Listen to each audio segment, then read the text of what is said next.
Yeah, so hi guys. Good afternoon, good evening, good morning, wherever you are watching us from. As usual, this is Ant Hills and the slogan, Richard. The slogan for this program is Ant Hills. Then the response, we rise. All right. Hey, So Ant Hills. we rise. Absolutely We right. rise. I know. Yeah, so guys, as I said, occasionally we're going to have guest speakers and today I have my very good friend in the person of Mr. Richard Lawe. Richard and I have been good friends for a while now. And when I told him about my channel and then what I'm doing on this platform, he got interested and decided to share some few insights. I mean, life's insight that he has gathered along the way. Now, Richard, I'll allow you to introduce yourself by way of your name. Yeah. Yeah, so as you mentioned, my name is Richard Ayetelawe. Whoa. So I'm a Ghanaian, Uh and huh. then by God's grace, I found myself in the United States, Oh my and then God. I'm doing postgraduate Uh studies, huh. and it's, Yeah. it's it's been fun, and then somehow challenging, and we are mitigating the issues, and then we are combining the fun aspect with the challenges, I know it's ensuring hard. that Mhm. everything comes out great. Oh, So Charlie. I hope everything is fine. ah, we are managing, just that it's very cold. I know, I know. So the weather is pretty cold, right? Yes, very cold. But very soon we hope to get into summer, Sure, like sure. within the next couple of weeks. Yes, when I checked, it seems from tomorrow Uh it's huh. going to be 20 degrees Celsius. And 20, in fact, yeah. we never thought that this week we are going to experience these cold temperatures. Oh, it's been It looks like terrible. the weather has been tricking us. When I we know. think that oh, everything is going to be okay, then Before you know something else. yeah, yesterday Oh, surprisingly we had snow, and then really we never expected we never expected it. it. That's snow. Yeah, that's this place for you, and So Richard, I mean, thank you for supporting this channel. All right, you're welcome. and so we're going to talk about like postgraduate studies, Mhm. family life, difficulties, challenges, like everything unedited, unfiltered, guys. Yeah. Yeah. So as I always say, don't forget to subscribe, to like, to share, and especially to comment. Please support us. All right, we are just a small platform. And we hope to bring you so many guest speakers and the people. Right. So Richard, how long have you been in the United States? So I am almost 2 years. So I am not 2 years now, Mm-hmm. but hopefully by August, and I'll be 2 years in So which means you came here around like 2024. 2024. I came Okay. fall 2024. Fall 2024 and Yeah. fall is around August, September, right? Yes, For yes, postgraduate studies and yes. masters, and then Masters. do you hope to continue with the PhD? Yes, in fact, that's my goal. Okay. I came here for PhD, but for some reason, I have to start from masters. And Okay, that's okay. Yeah, yeah, yeah, that's okay. so So before coming to the United States, where were you? okay, so before I got here in 2024, Uh-huh. I was teaching in one of the technical universities in Ghana, and Oh. I was there for 4 years, Mm-hmm. and I decided to look elsewhere Yeah. for postgraduate studies, and that's how I got to the plan to come to United States of America to do the postgraduate studies. Wow, interesting. So, what were the driving factors? What, because I know that Ghanaian universities also have various PhD programs. So why did you not do your PhD in Ghana, but I decided to come to the abroad? I mean, specifically the United States. You, Well, uh-huh. that is an interesting question, and Yeah, I am so passionate about answering such questions yeah, because whenever I think about it, yeah, then I realize that some way, somehow, mm-hmm. things have not been going on well back home Yeah, because I feel like there are equally good universities in Ghana yeah, where, absolutely. yes, we could do our postgraduate programs, but Mm-hmm. then you realize the system and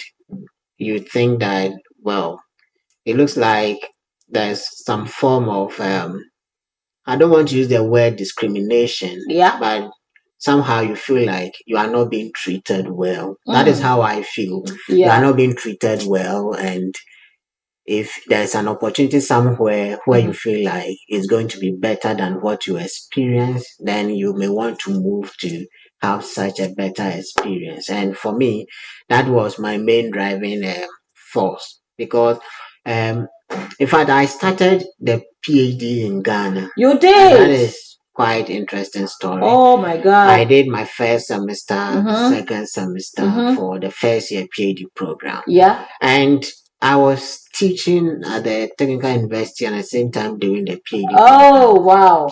And surprisingly, Yeah.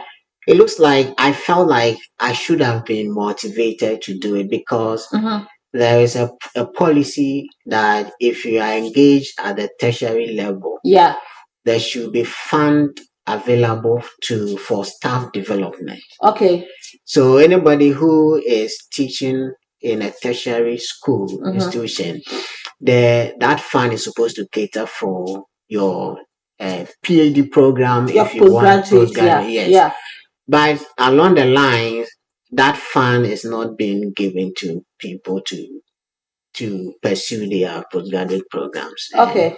in my school, the policy was that um, the school will give you 8,000 Ghana cedis for Yeah. the entire duration of the PhD For the program. entire Entire duration. duration. Oh So my you God. can imagine I was paying school fees of 12,000 a year. A year. A year. And your school was going to give you 8,000 8,000 for for four, 4 years. 5 years. For you Oh see. boy. So I felt like, okay, if that is the situation, then we have other lecturers who are also doing their PhDs Mm-hmm. outside the country, Yeah. and they are given study leave with Mm-hmm. pay. Yes. So some of them had funding Yeah. and they were given stipend outside scholarship. Yes. In So, addition. and in Yeah. addition, their salaries are also being accumulated back home. Yes.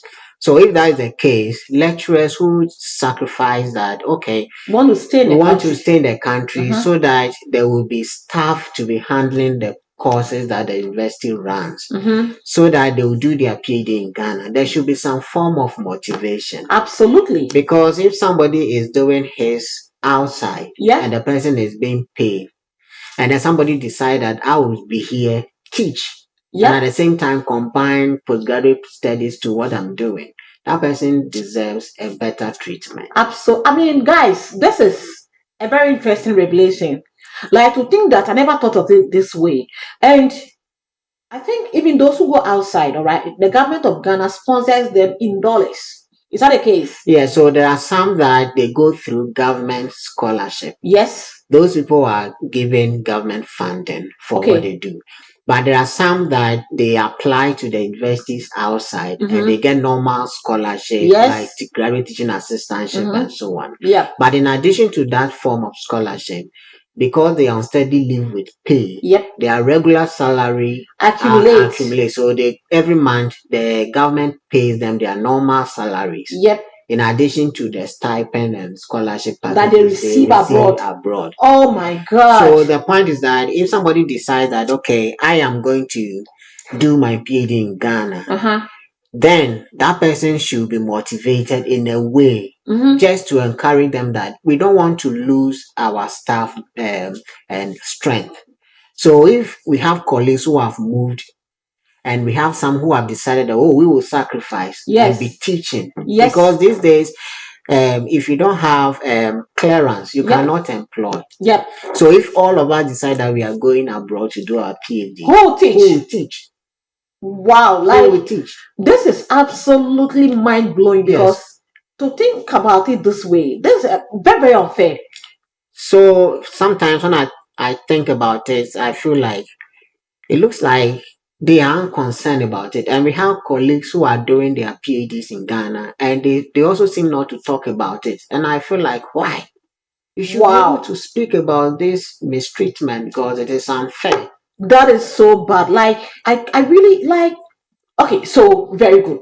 So let's proceed, okay? Because I mean the issue is multifaceted Yeah. and very very deep. I'm really really sorry about this. So you studied your PhD in Ghana. Yeah. We're teaching at the same time teaching at a technical University. university. So at what point did you decide to move abroad? So this is what happened. Every Monday morning, I would drive 4 hours to the school where I was doing the PhD. Yeah. Then Wednesday evening, I'll drive another 4 hours back to teach because I have to teach Thursday, Friday, and even Saturday and Sunday. Oh my God. Because I was also teaching weekend classes. Yes. Because there were not enough staff. So just look at the risk I put myself in, and then the stress. Combining a lot of reading materials I have to do with my assignment, then teaching students and then marking their script. There a whole lot of stress. Oh my God. So I decided that, okay, what do I have to do? If they are not paying my school fees for me, what is like I'm just over sacrificing. It is true that we have to love our country, but the nation must also recognize our effort. So it will be fair for my school where I teach to say that, okay, this thing that you are doing, it is for our benefit. So let us take your school fees. We'll pay your school fees. Take care of your fuel, your transportation, and everything, and that will be okay.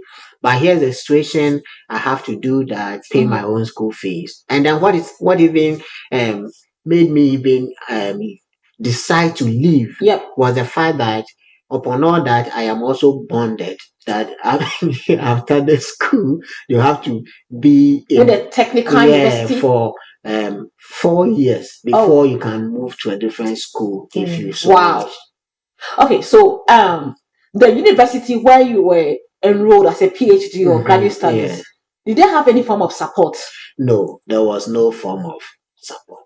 And it was like fee paying. It you was have to pay everything in full. I was paying everything in full. 12,000. The only thing they did was that they gave us opportunity to pay 50% of the fees for first semester, and then second semester you pay the. But eventually we're going to pay everything. Yes, eventually you're going to pay everything. Wow. Pay everything. Wow, guys. Wow. Okay, so when you decided to move abroad, why did you choose America? Well, there were I got one opportunity in UK, but I was monitoring the situations at both places in terms of opportunities and cost.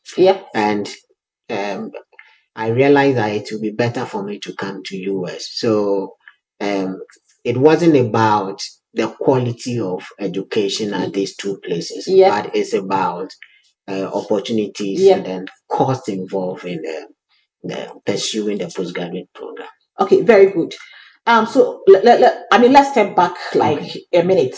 Alongside juggling between teaching your postgraduate studies, teaching your at your university, and then being a student at whichever university for the program, you also had a family, right? Yeah. Are you? Let me ask you, in case you don't mind, are you a family man? Like you're married with kids? Yes, I'm a big family man, and I'm using big family man because when you talk about dependence, I'm not only referring to my wife and my children. I have external family members who are also depending on me.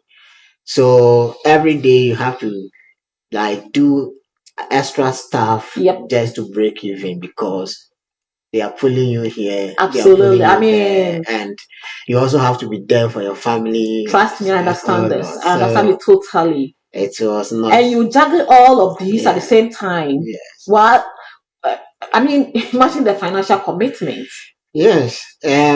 So I have some friends who always say that, like, Richard, you are really doing very well because of course you did very well. I have some of my friends who have like 2 kids. I have 4 kids. Okay. I have 4 kids, and then they also look at the kind of people who depend on me because in my family I am a first generation graduate, and then everybody is looking up to me. And if you come from a place like that, you have to also encourage the other ones in terms of supporting them in their education. So small time, uncle, my school fees. Yeah, to call you uncle, I know, right? Need to get that. And you also want you cannot carry the whole family on your shoulders. Absolutely. So you also, in as much as you're also pursuing your goals, you're also ensuring that those who are springing up from your external family side, your nieces, your nephews, you also want to support them so that when they grow, the base now expands so that everything Absolutely. don't come onto your shoulders. I mean, that's the very essence of our slogan. Ant hills Yeah. we rise. Okay, that's very good. So now let's come back to your decision to come to America. Okay. How many schools did you apply? So when I was coming to America, I applied to 3 schools. Okay. And I wish I could apply to more. Yeah. But by then the dollar was very high. Yep. The dollar was very high. Yep. So I budgeted it seems 6,000 Ghana cedis, Yep. and that could afford me 3 schools because I needed to also do some my passport and stuff. So I applied to 3 schools. Okay. And how many For admission PhDs. letters did And you? then I got I applied for PhDs. Yes. Then one school placed me on a waiting list. Yep. And then the other school did not. They didn't give me opportunity at all. So they told me I was rejected. Yep. Actually, that you couldn't make the admission list. Yeah. And then the third school decided to give me. They reached out to me and said, "Oh, so Richard, you wanted to do PhD, but looking at what you have, your background, we want to give you masters." Okay. And then I look at this and I say, "These guys, what is the problem? Masters how?" I know, right? Masters how? So yeah, masters how? how? Okay, Yeah, hold you. So the graduate chair reached out to me, and I was really happy about how they went about it. Yeah. She explained everything to me. Say, Richard, your background is linguistics, and you wanted to switch from linguistics to English, and you don't have any publication in English. That was what she told me. You don't have any publication. All your write-ups are linguistics. So we have other applicants who have papers in English. Yeah. So, but you are a very strong candidate looking at your publication and what you have. So we want to let you start with Masters MA. But then I am assuring you, we are going to fund you. It will be full funding. So you don't have to worry about it. Then I told her that, oh, that is going to affect me because my university will not allow me to come and do master because I have another master's. Yeah. And then she said that, oh, they should go talk with them. They will allow you to come. So don't worry. So she told me that I should think about it and get back to her. So okay, thank you. Because I applied to 3 schools and then I got one, which is not what I want. But then I want to go to America, and then that one is certain now. Just that what I want to do in America is just a bit lower than what they've offered me is a bit lower than what I was hoping to do. So I told her that I'll think about it, and she was very nice. She was very nice. The interaction was very nice, and I decided to think about it and ask few questions about the situation. And at the end of the day, I'm coming to America. Oh boy! Anyway, you mentioned the funding, the funding part. Can you tell me about it? Like, how do you feel about full funding? How was it feeling like? So, I didn't know much about schooling abroad because I have my friends who are doing their PhDs and masters outside. But when I was coming up, it wasn't my intention to travel out. I mean, I'm a home guy. Ghana is sweet. I know, right? Home is home. So I was the last person to talk about moving outside. Ghana. But then at the time I decided to move. So my friends, I started to find out from them like funding and so on. So when they gave me the letter and then I saw the fund, the money, the quoted amount they would give me for the whole year. Yeah.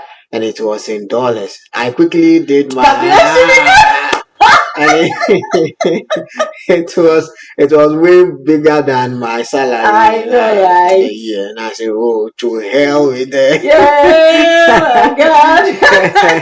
And, then one of my guys told me that, hey, Barrett, you are a linguistics guy. Are you sure you can go and do this? Their English reading is boring. I said, that even if it is boring, I'll remember the money after that.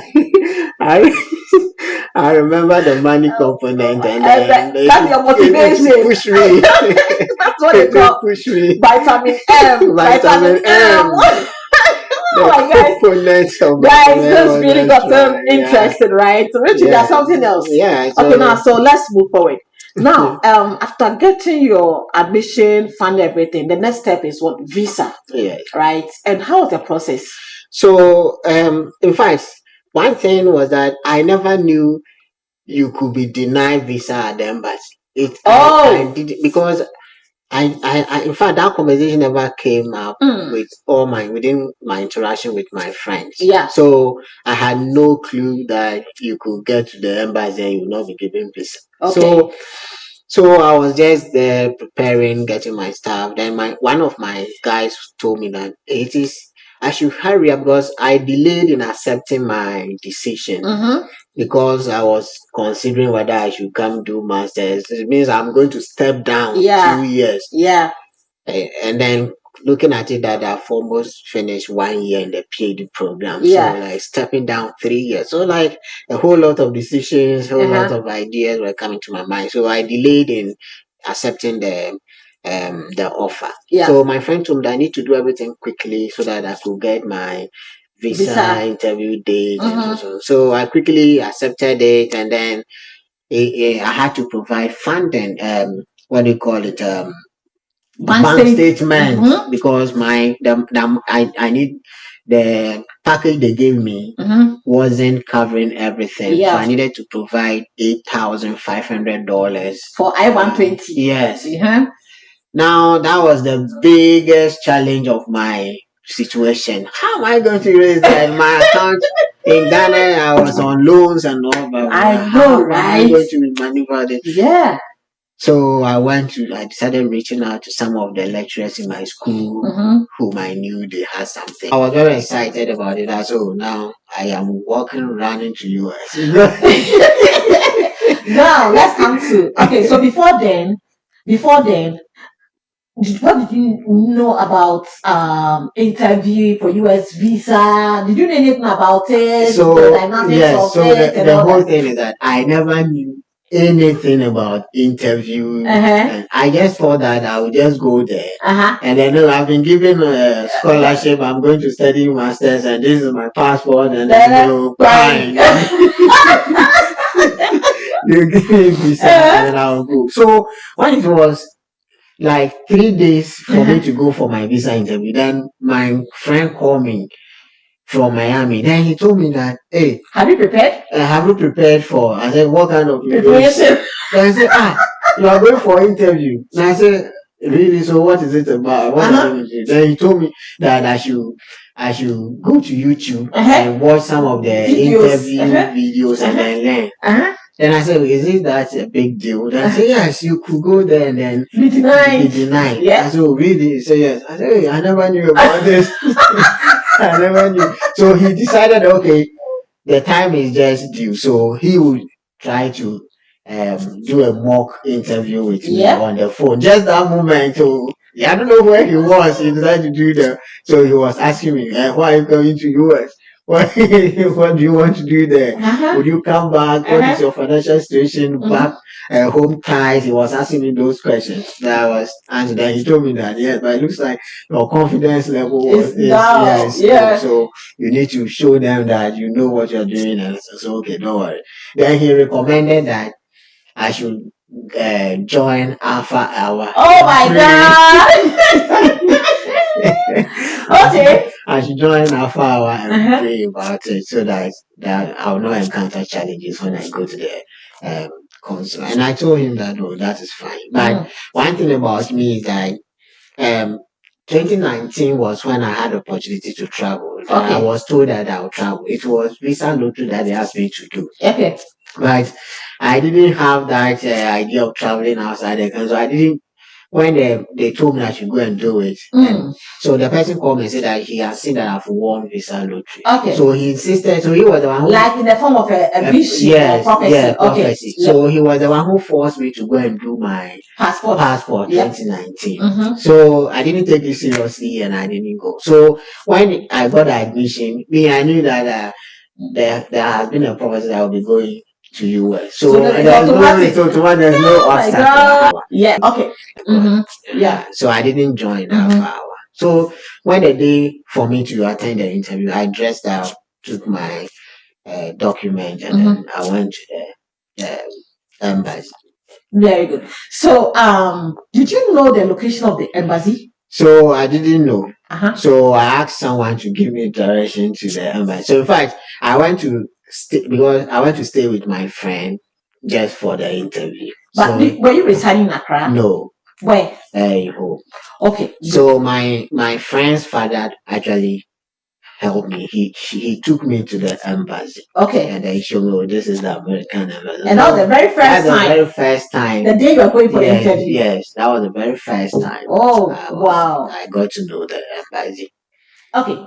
Can you tell us a little bit about like the interview process? How was it? So when I got there, um, there were so many queues. So they arranged that. So this, if your time is 8:30, Yep. 8:30 queue. Then if your time is 9:30, 9:30 queue. So the arrangement was in that order. Yeah. So mine was around 11, Yep. 11:30, 12 thereabout. So I was just hanging around. They were calling. So when it was about our turn, Yeah. and then they call us to queue. Those who be going for 11:30, we should queue somewhere. So when we were about queue, then one Muslim guy came to me and he said that I have seen that you have been given the visa. So I want to stand behind you. Okay. So that I'll tap into your grace. Oh my God. That's what he said. Then another lady who was also standing by also heard what then she also ran quickly and came and stood in front of me. So I was sandwiched between them. God. And by God's grace, they also got they got approved. Yeah, they also got approved. Interesting. So they had their session. They had theirs before mine. So they were waiting for me outside just to say that we are all going to US. Oh my God! Wow, this like very interesting. Unfortunately, I didn't take their number, so they also didn't take my number. So I don't know. Probably they watched this interview. Wow. Okay. Can you tell us about the interview itself? How many questions were you asked? Do you remember some of them? Yes. So what happened was that when I joined my queue, there were 3 people in front of me. Yeah. And then I was the 4th person. And the first person in front of me got rejected. The second person got rejected. The third person got rejected. So I was the 4th person to go and face the woman. Oh boy. So when they were being handed their passport, I started rejecting. I was rejecting rejection. Oh my God! Rejection. I was rejecting rejection. I know, right? So when I got there, I gave my document. Can I see your document? I handed my document to her. Then what are you going to do in US? Then I said, I've been admitted to do a postgraduate program at this university. I mentioned the university. I said, oh, okay. Yeah, I could see that you've been given a scholarship. So why do you think the school gave you the scholarship? No. Okay, so we were talking about the interview process itself. Can you repeat the questions that you were asked and the interaction that happened between you and the consular? So what she asked me that what are you going to do? The first question was, what are you going to do in the United States? And I said, I've been admitted into a postgraduate program. So that is why I'm going to United States. And she said, I could see that you've been given scholarship. Why do you think the university gave you this funding? And I said, well, I have publications and the university, the department where I'm going to feels like I could contribute to the research activities in the department. So they decided to fund my education. Then she said, okay, can I have your passport? And I gave my passport to her and said, come in the next day for your passport. So like I spent not more than 2 minutes. I spent no more than 2 minutes. And then everybody was just looking at me like because all the other people who were in front of me, they were rejected, and they spent more minutes. Yeah. But mine was very short, and then like my questions were also not so much. Yeah. What are you going to do? Why did they give you funding? And that was how it ended. And then I just left and I said, oh God, thank you. I know, right? Thank you. I know that feeling when they say you are approved. Then immediately I left the place, I put it on my status that we live to fight another day. We live to fight another day. He who fights and run away lives to fight another day. Chinachebe. I put it there like that on my status, and people thought that, well, those who knew about it thought that, oh, it didn't go well.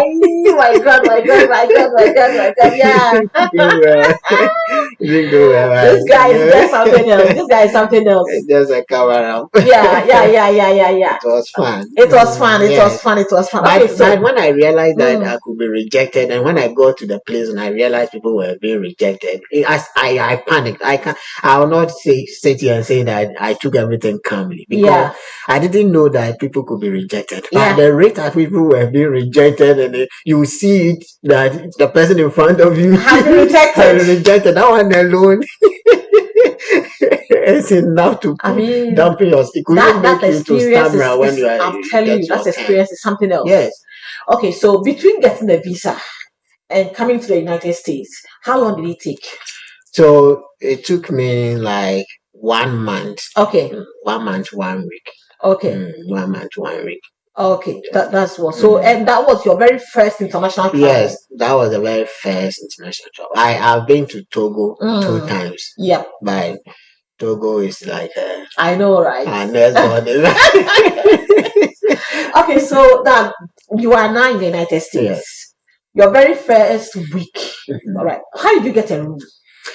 So that's a very interesting question. You see, I was a teaching assistant at University of Ghana for almost 4 years. And one person who happened to be in my class, in fact, I didn't even know him because it's been a while. Almost 10 years. Okay. So I didn't even know him. But when the school I've been admitted into, when they were doing the orientation for us, I saw the Ghanaian who was part of it. The orientation was online on Zoom. And you were going through the list. Then I saw a Ghanaian name. Then I took the number. Then I reached out that, oh, I've been given admission and so I am so and so. So fine. But then I started communicating with him that how I will come in here, and then would you want to help me get accommodation and stuff. So one of my professors at University of Ghana, I went to tell him that, oh, the good news is that it seems I want to go. I'll quit the PhD here. And so that is good. Then he asked me of the school. When I mentioned the name of the school, do you know that your student is there? Oh, really? That's what he said. Do you know that your student is there? And I said, oh, really? He said yes. Then I asked of the name. Then he mentioned. Then he happened to be the person I was chatting with. Really? Then he so just in his office, he called him that day. Richard is coming there, so help him get accommodation, a nice place, and so on. So he said, Prof, don't worry, I'll sort him out. Oh. So that's how everything went. He came to pick me at the airport. By the time I came, he has already had a room for me, and then mattress, everything was set. He just said, this is your room, sleep. And it taught me a lesson in life that in this world, you should be nice to people. Absolutely. I've been asking myself if I were rude to him in my classes. Probably would have been a paid time for you. Wow, that is a moment in like history, moment in life. You know, we have these moments in life that teaches us a lot. And that to me was one of those. And I was really, really humbled. Because this is somebody who was in my class. And then now he's my senior over here. He knows every corner. Absolutely. And then he helped me out. He came through for you. I mean, that's when who would have thought? When he bought me McDonald's. He did. Oh, McDonald's. I know, right? Go to No, McDonald's, Charlie. McDonald's. I've been hearing of Charlie, McDonald's I actually. know. So, Oh my God. Anyway. Okay, so your first week in the United States, you came to school. mhm. I mean, was there anything that surprised you, like your first week? Yes, I was really surprised because we got here around 12 midnight. Mm-hmm. And then the following, because I got here 26th, school resumed 25th, and I got here 26th. Yeah. So I had to go to campus to get my things, registration and all that. So my apartment mate is also a Ghanaian. Oh. And that was where I was really surprised. So in the morning, I didn't know the school. Yep. Then he just walked me to the roadside and then pointed that just cross the road and then go to the school is there. Yeah, the school is there. Oh my God. Oh, let's go. Let's go. You just And here you didn't even have number. I think GPS. yes, I didn't have GPS. How are you going to do it? Like which building? How does it look like? Oh my God. He just said, "Oh, cross the road, another one, and then move." Well, I said, "Well, let me go." How do I do? I was also shy. Yes. So he says that you should just take me there. Oh my goodness. I just put my backpack behind and I started walking. Hey. But did you eventually get your destination? Yeah, so I got to one huge building and then like I was asking people, I am going to this English department, and I was surprised like they didn't even know where the that's I got you. So I went to one building and then the front desk officer decided to pull a particular map, physical map. And then he pointed some locations on the map. So this is this. When you get there, and then he was actually directing me to a particular block. That if I'm able to locate that block, I will certainly reach where I'm looking for. Yeah. So in fact, I don't know. I had since 2005, I stopped reading anything geography. Yeah. So I don't know anything about map. You're like, God, come through. I don't know anything about map. So I looked at the physical map the gentleman gave me and I said, oh my God. I better start asking people. So I'm going to this then.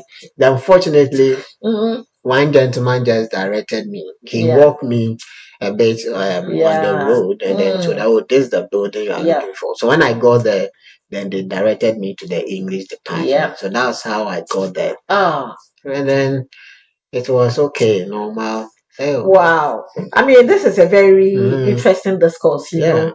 Okay, so you have been at the department at the university for the past 2 years, right? Almost 2 years. Do you teach? Yeah, so the first year I was given a research assistantship. So I was working as a research assistant with one professor. Yep. And then I was also assigned to my department has what we call writing center. Yep. So I was assigned to the writing center as a front desk officer. Okay. So I do part of my role as a front desk officer and part as a research assistant. So and that was what I was doing to just appreciate them for sponsoring my school. Absolutely. Absolutely. Okay, so now let's come to your teaching. Okay. Because I know that you were a teacher in Ghana. You were teaching at the Technical University in Ghana. You started early on. Yeah. Now, so you've taught at this American university for how long? So this is my second semester of teaching. Okay. Yeah, this is my second semester of teaching. Now let's come to that. So you teach English, right? Yes. How many students do you have in your class? I have 22 students. On the average? Yes, 22 students. And then I teach 2 groups. Okay, that's so good. I am teaching 44 students. For 2 classes? For 2 classes. So on the average, a class is about 22. Yes. Okay, now let's come to your teaching. Okay. What surprised you most? I mean, can you walk us through your very first day in American classroom as a teacher? Yeah, so in one of my classes, I had the 8 o'clock, 9 o'clock class, and then 11. Yeah. So the 8 o'clock, 9 o'clock class, the student will not enter the classroom. Yeah. They always be waiting for me in front of the door. So when I enter, then they will follow me. Yeah. Now, this is a situation where a Ghanaian from my village. Yeah. Even though I was teaching in Ghana, Uh-huh. I don't always say that my English is so good. English is so good. Yeah. And then I'm going to teach Americans in this classroom. Uh-huh. So like thinking about that one alone gives you some kind of pressure. I know. What am I going to do? I What am I know. going I to do? know. And I then know. I know. I joke a lot. Uh-huh. So my class is always fun. So I was thinking, how am I going to create jokes for these people to make to laugh? Like, Yep. how am I going to make my classroom fun? Yeah. And they also didn't know the person who is coming to teach them. Mhm. So when I entered the room and then they saw me, they were also shocked. Yeah. Who is this guy coming to Mhm. teach us? Well, let's see how it goes. Yep. But there's one thing about teaching. Yep. Anytime you prepare before you go to class, Mhm. you don't get overwhelmed with the Mhm. situation because you know what you're about to. And Absolutely. that for me always does the trick for me Okay. because before I go to the classroom, I try to prepare, know what I'm going to teach Yeah. before I go to the classroom. Yeah. So with that one, everything is on point. Mhm. I know the kind of questions I'm going to ask. Yeah. I know the kind of things I'm going to say before Yeah. I go to the classroom. Yeah. Even though sometimes situations may trigger other things, Yep. I need to fall on my skill Mhm. as an experienced teacher to Mhm. mitigate those differences. But the most challenging part was language. Okay. Language was a problem, not because I didn't understand English, Yeah. but there's this thing we call accent. Yes. And it was the biggest problem. Okay. They speak and you don't even hear what they are saying. Oh my God, I know, right? It's like, Yeah. pardon. Yeah. So like my first week, Uh-huh. the pardon was quite a lot. Pardon, Uh-huh. could you say that again? Uh-huh. And they were also struggling to understand me Yep. because of my accent. Yep. So the first day I knew this Mhm. before I entered the classroom that Yeah. I'm certainly going to encounter that. So how do I mitigate that so that everybody will be fine? So Yeah. what I did was that immediately I entered the classroom, I asked everyone to write their names Mhm. on pieces of paper. Yeah. So they did that, and then I wrote my name on the board. Yeah. So I shuffled the names, Yes. and then people pick names. Mhm.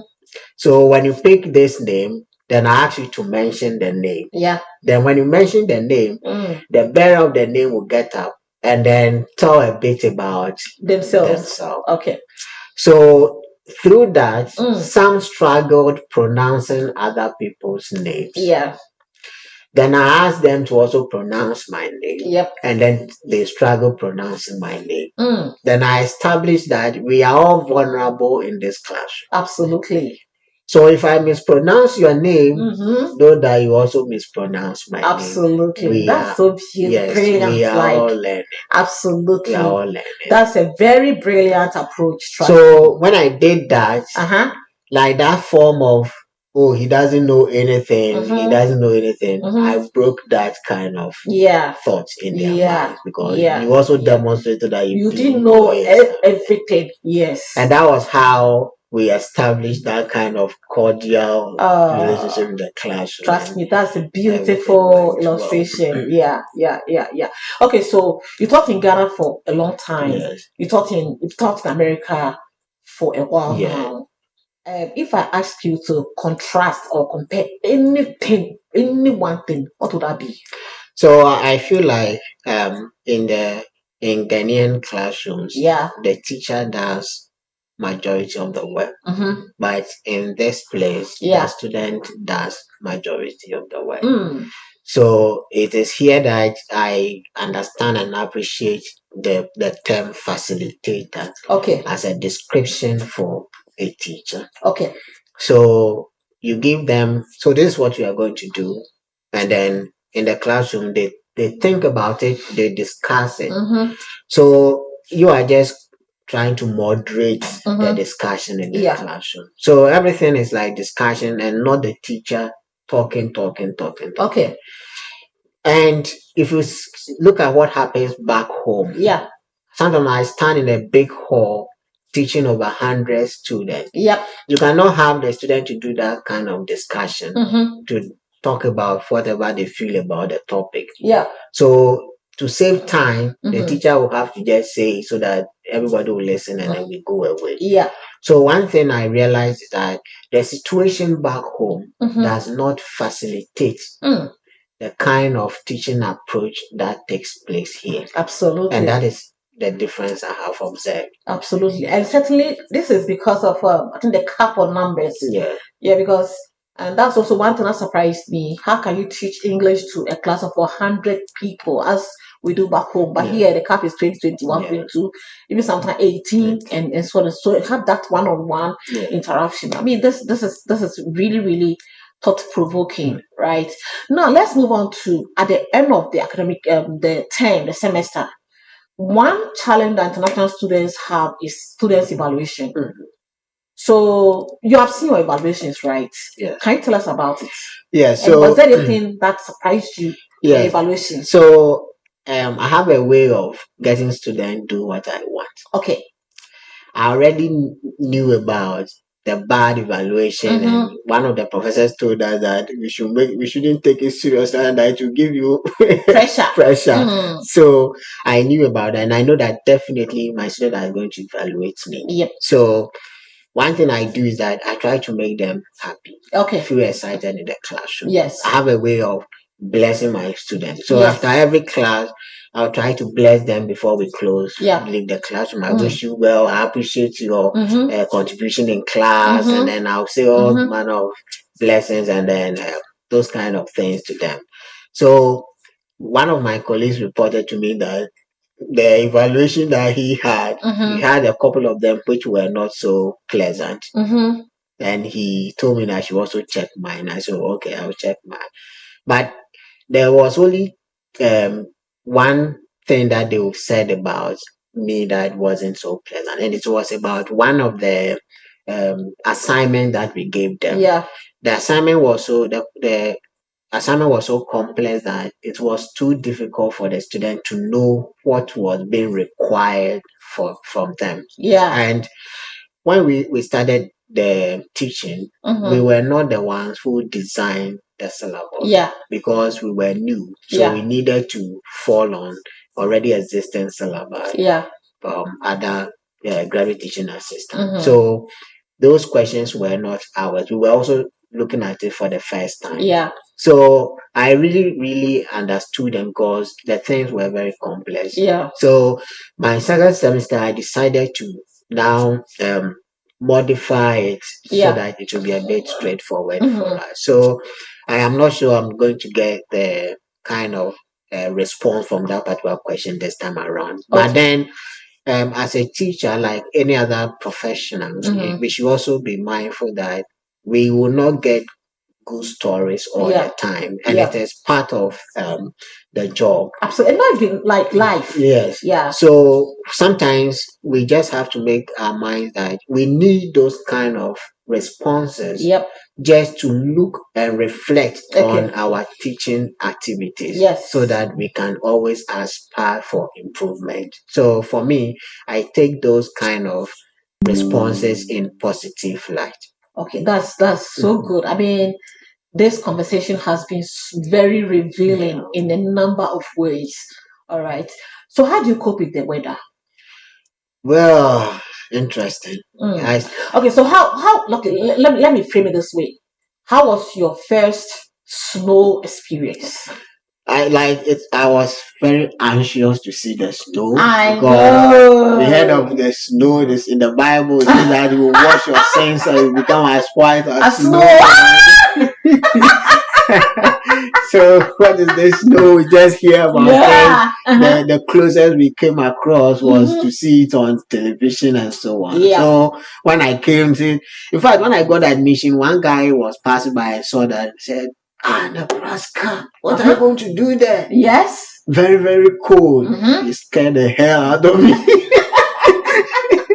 So when I came then, I also heard about it. I said, well, I have a lot of Ghanaians here. They never died. Yep. So I'm also going to survive it. Yes. Just that I just wanted to experience how it's going to be like. And by God's grace, the first one that came, it wasn't so severe. I was excited to see it. And I asked, is this the snow they are talking about? And they said, no, the big one is there. It's coming, like where you have the ice on the ground and you cannot walk and so on. So, okay, let it come. Let it come.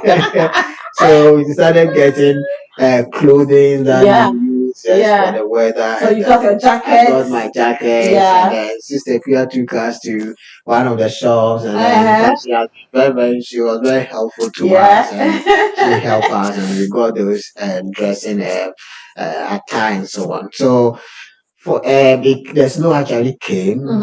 Then the first day that the snow came, like I was thinking, what is going to happen to me? What is going to happen to me? What is going to happen to me? Then unfortunately, 24 hours passed. You survived. I didn't fall sick. And it was so intense that the school canceled classes. Okay. So that is the magnitude of snow when we are talking about Nebraska. Wow. It will fall and then classes will be cancelled. So wow. you can see. So I survived that one. And then I asked my apartment mate, is this the worst one we could have or there's something worse than this one? So this is the highest form that you go. And then, I have survived it. Yeah. So I survived it. So I just told myself, I've made it. And it was a joyful moment that, I've been able to survive this. Yeah. It's not so scary as it has been presented to me. Just that you just have to get the right at times. Yeah. You are good to go. Anyway, so we have said a whole lot of things. Now let's come to this, because we've done more than 1 hour. Okay. Now, if you were to do this whole process again, all right, can you are there any things that you do differently? Yes. The things that I would probably do differently if I have to go back and do this whole process was that I would try to know the school I am applying to very well. Yeah. Especially the location of the school. Okay. Sometimes we want to come and pursue postgraduate programs. Yeah. But it also has to do with opportunities and other things that you can do alongside reading of PDF papers. Yes. So there are places that you get other things to do, especially if you're an international student. What can you do just to make sure that you get your experience is not only limited to academics? Yeah. So I'll do a bit more of research in on the school and then the location of the school, the cost of living and all those things. I didn't know anything about these things. Yeah. I just applied to, and sometimes you get your funding and you feel like, this money is big and it's okay for me. But if you compare to the cost of living in the city where the school is located, you realize that it is not so. It's not so much. Absolutely. So, and these are some of the things that I would have probably done a bit of research before coming. Fortunately for me, my decision wasn't so bad. Yeah. So it went well for me. But somebody might not get that opportunity. Okay. You might not know where you are going to, and it might not end well for you. Yeah. Okay. So now, you're in America, right? Yes. So are you here with your family? No, I am here alone. And you have your family back home. Back home. How is that experience? Well, I want to thank those who have advanced technology that now with video calls available, like how you say that I've missed home. It's not so much like it looks like it's almost non-existent. Yeah. Because I'm always talking on video call with my children, my wife, my family members. So what is the experience like? And I'll call them or I'll go outside and show them outside. So this is America, I'm in America and so on. So like we always talk. And then it has bridged that gap of distance. Yeah. So it looks like now that physical distance has been taken away. Okay. But emotional distance as a family man, Yeah. trust me, that one there, I wish I could do some. Technology hasn't helped us Yeah. so much in that, That regard, direction. that direction. So that is the only situation. Wow, wow, wow, wow. Guys, this has been a very revealing conversation, and Richard, you are like a gem, all right? Thank you so Now, much. is there, so we've covered a whole lot of things, all right? I'm giving you the opportunity. Is there anything that you wish I had asked, or we have touched on, which I didn't, that you wish to bring it up? Yeah, so one of the things I want to talk about is that we must always aspire to move forward. Yeah. Don't feel too comfortable with where you are now. Yeah. There's opportunity for expansion. Yeah. Try and then exploit. Absolutely. In Ghana, I had my own car. I was being paid from my position. I was paid well. Very. I was being paid well. Yeah. But I wasn't too satisfied because in me, I realized that there's more room for improvement.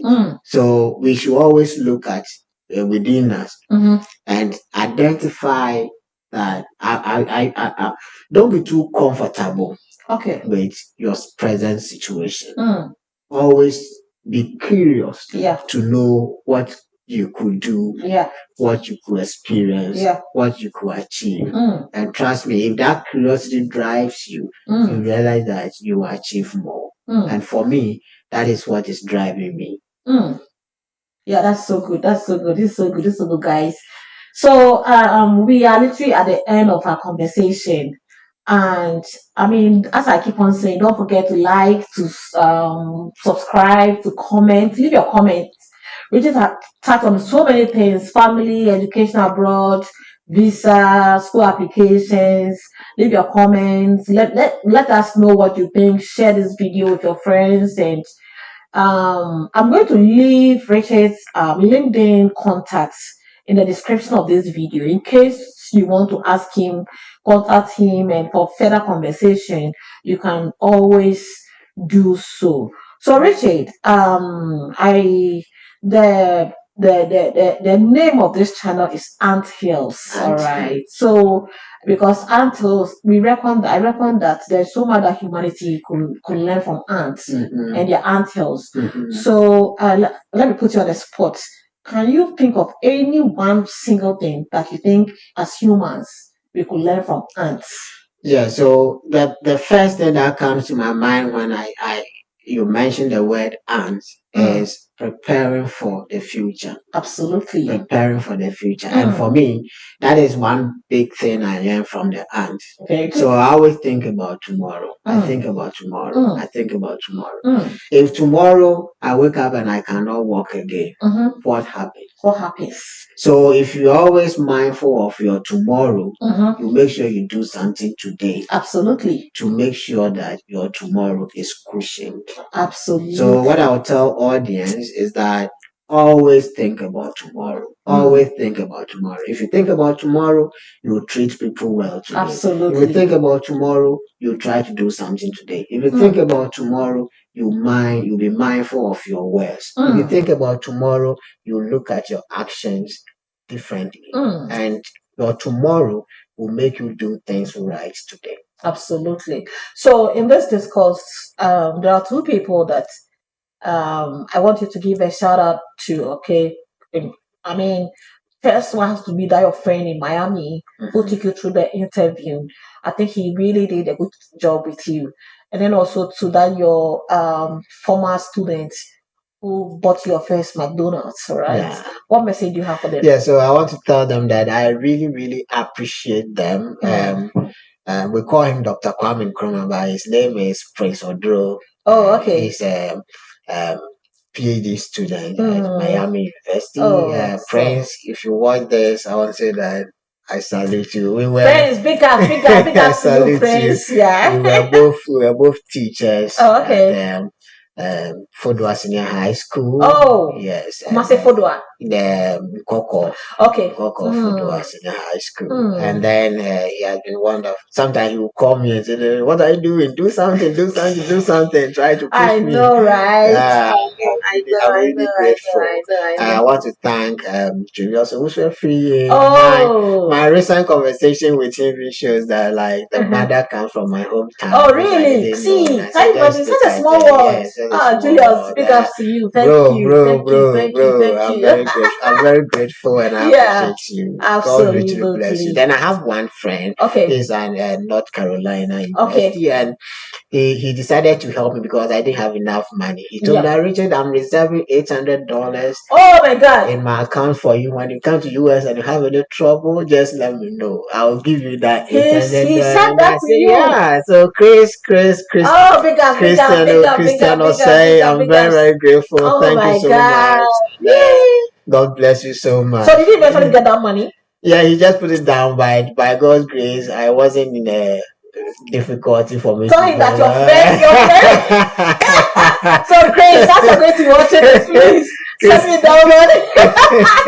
Cristiano say, I'm very Oh my thankful. God. Yeah, Richard, thank you, Thank you so much for Thank passing you, thank through. you, I'm thank grateful. you. Ant Hills, Yeah, we we ride. ride. Thank Bye. you. Woo!